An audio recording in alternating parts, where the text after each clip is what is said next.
Shalom. This week's Torah portion, Parashat Balak, is very fitting for today's prophecy, considering that the Torah portion really shows that the only one that can truly reprimand or reprove or punish Israel is God Himself. Because when the prophet Balaam was sent to curse the nation of Israel, each time he could only say what Allah allowed him to say. And every time it was a blessing here and a blessing there. He was never allowed to curse them because they had not sinned at that moment yet. But then the second that they sinned and they started whoring with the daughters of Moab, bing, then they get a plague and Abba comes in, he starts punishing. So I think it's very fitting with this prophecy from Yeshayahu that only God Himself is able to punish the nation of Israel. Now, this is the judgment against Israel. All of Israel is growing at a very fast rate, exponentially, it could be even said. Now, this is not only from the mixed multitude of people, but it's from the tribes themselves, people beginning to realize who they are, beginning to bethink themselves. The tribes of Dan, Naphtali, Asher, Benjamin, Gad, Joseph, Reuben, Issachar, Zebulun, Levi. The tribes of Ephraim and Manasseh that are both under the tribe of Joseph. Shimeon, and even the one that's really not considered a tribe, but it still is a tribe, the tribe of Dinah, because she has a familial line as well, though not a name by blood.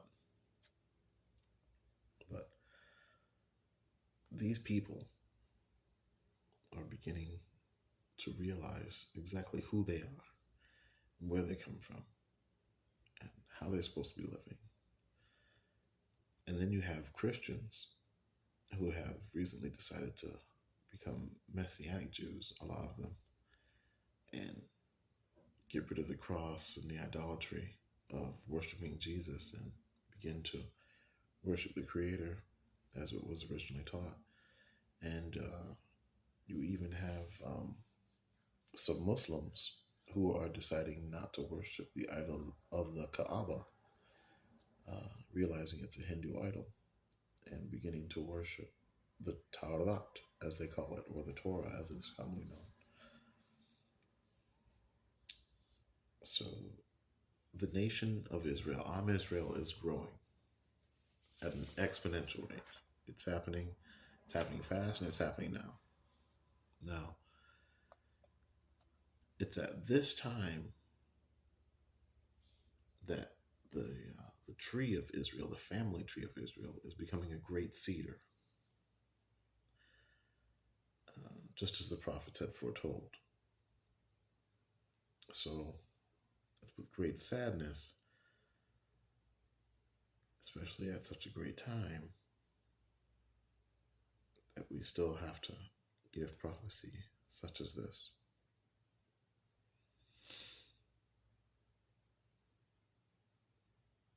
It says, just as the prophets had foretold, the prophets of Yeshayahu, it says in Yeremiyahu, other prophets, other prophecies, that the giant cedar of Israel will be chopped down. But there's still hope within this. There will be a stump. When a great cedar tree is being chopped down, they can't chop the whole thing down from beneath the ground. They have to chop it over ground, and then it leaves a root, a certain stump, sometimes a few feet, sometimes 6 feet, depending on how the tree itself is felled. But there is a stump left, and the stump of Israel will be solely comprised of the righteous ones, of the pure ones who follow the Torah completely. But this is still a time for reproof. In layman's terms, this is a time for Israel to take a whooping, and the tool that will be used against us are the wicked nations.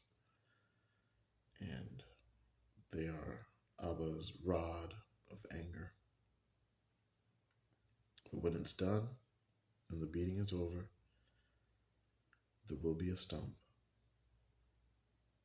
And the ones who reside in the stump will have total adherence to the Torah.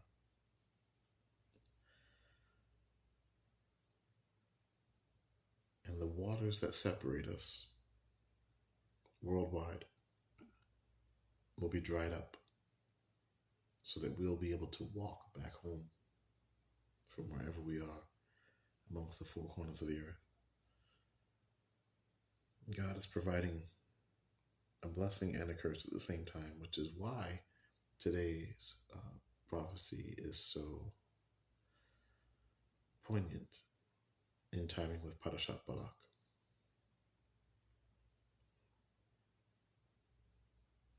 Even though we will be receiving this great reproof, this great whooping, this great beating, we are given hope that the stump and the remnant of the people that comprise the stump will be given a chance to come home. So says Yahweh. Amin v'amin.